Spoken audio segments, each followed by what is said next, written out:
Mayong hapon mga idol. Padayon ta og kuri-kuri na atong bonsai mga idol.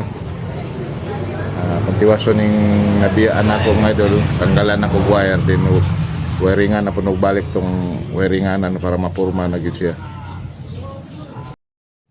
Mo ni siya idol ang gitawag og ficus.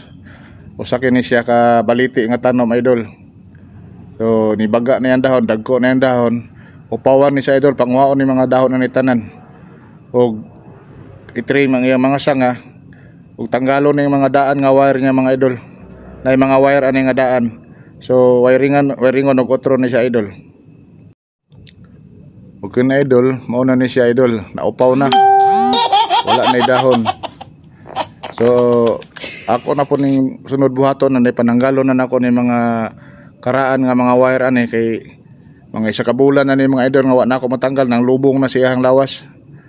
So mahitabuan ni idol pag human ako pananggal aning mga wire og naapay kinahanglan nga wire og balik wiringan ako balik mga idol.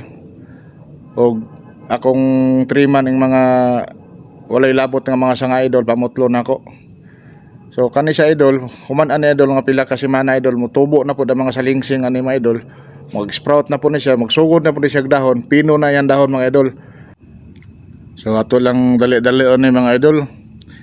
Kay medyo taas-taas gini siya nga video idol. So murag nagkiningkoy na gini mga idol. So kani nga portion mga idol mao na gini ang porma.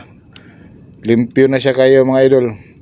Makita na gid nato nga mura na ni siya usa ka dakong kahoy mga idol pag nanani mga dahon. Pag tubo as mga dahon na idol, pino na kayo kay giupawan man nato. So pag nanay dahon ani idol, sa sunod ako ipakita kung sa gyud ang iyang porma ani mga idol. Aron makita ninyo kung sa gyud ang porma sa akong gibuhat. So mora to mga idol, daghang kay salamat mga idol no. Hinawat nga nagustuhan ninyo ang akong video. May tungod aning bonsai mga idol. Daghang salamat. O hinaot nga inyong i-share, follow and like